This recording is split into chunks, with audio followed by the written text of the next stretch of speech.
Howdy, my name is Maddie Moody and I am doing speech 3.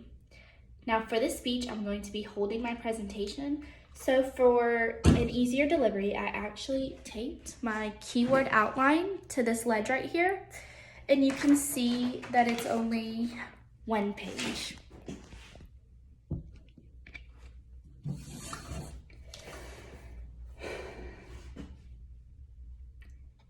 Schools should separate church and state.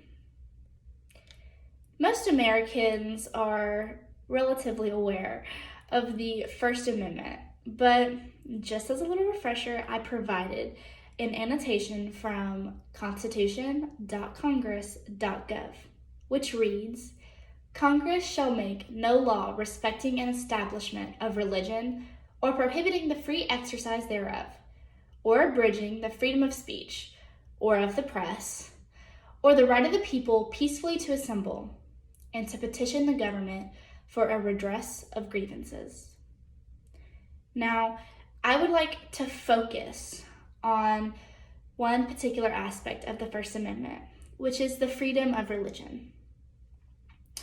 The law clearly states that the government cannot get into issues or make laws regarding religions, and this is to ensure that every single citizen has complete religious freedom.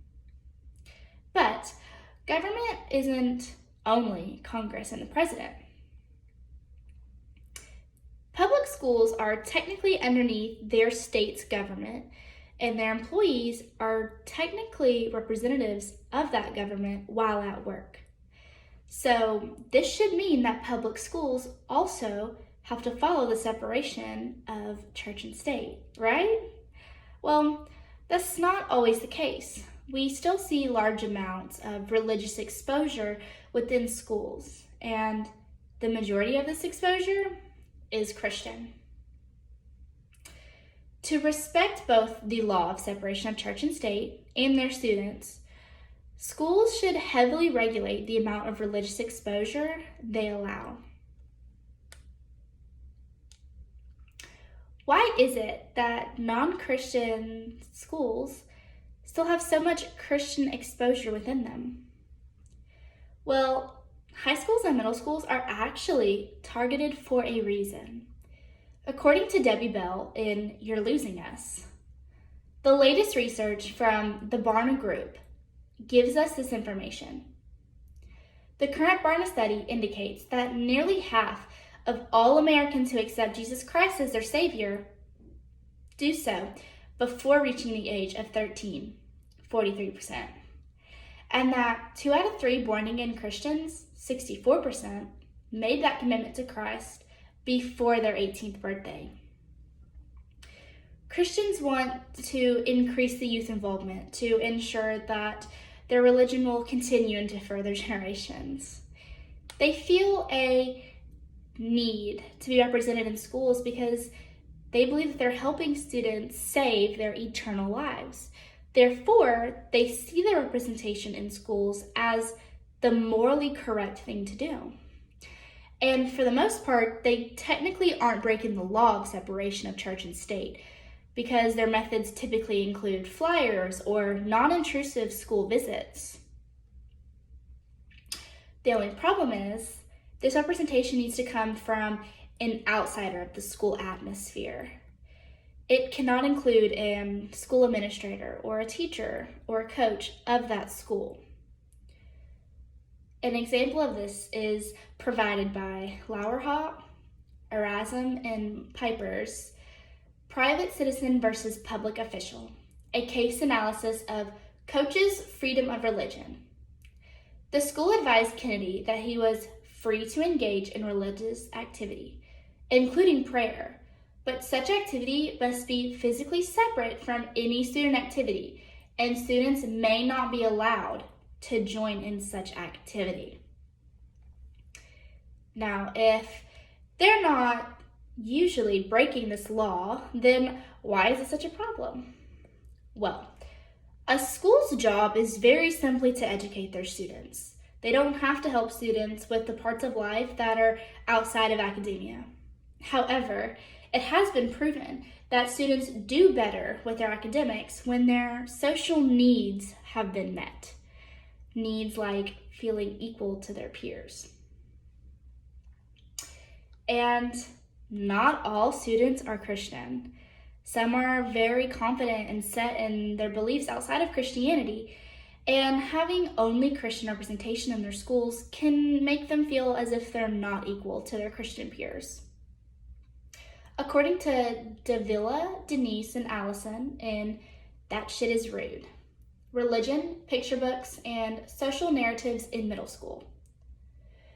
For instance, although the Christian population is extremely varied across philosophical, racial, ethnic, and economic fronts, many Christians assume a collective us, insider identity, and apply the other, outsider identity to non-Christian groups.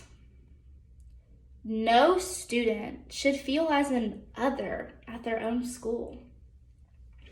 Schools need to be aware of the social environment they have set up within their grounds. And if there's one particular religion that is just obviously negatively affecting their students, they need to do what's in their power to stop this negative impact. Now, Christianity is a largely followed faith in America, so I can understand why many people may feel hesitant as to what I'm calling a problem.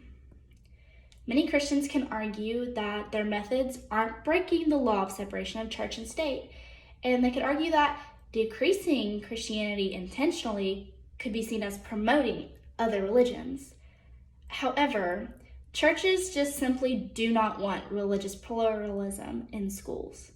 According to Daniel Olson, in Religious Pluralism and U.S. Church Membership, a Reassessment, more importantly, religious pluralism has a negative effect on church membership, even when these more appropriate controls are included in regressions. Creating an equal environment for the students is not going to be seen as promoting other religions. It's very simply providing an optimal learning environment for their students. If schools are ignoring a reputation they may have set up for preferring a certain religion, this could have very great negative effects on the students who don't follow that certain religion. Again, schools need to keep the separation of church and state.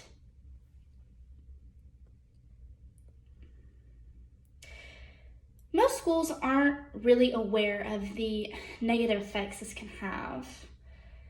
That's why it's so important to educate. The more that they're aware, the more likely that they're going to take action, and they're going to keep the separation very obvious and very clear, because no school wants certain kids to feel as if they're not equal. And for the church's concern, they can reach the youth elsewhere. They don't have to be doing this within public grounds. And it's not the school's responsibility to be helping the church do their mission. A school's job is to educate and prepare their students best in academics. And the only way to ensure that this is going to be the best is they need to be aware, and they need to regulate this religious exposure in their schools. As long as they keep the separation of church and state, students will feel equal and thrive.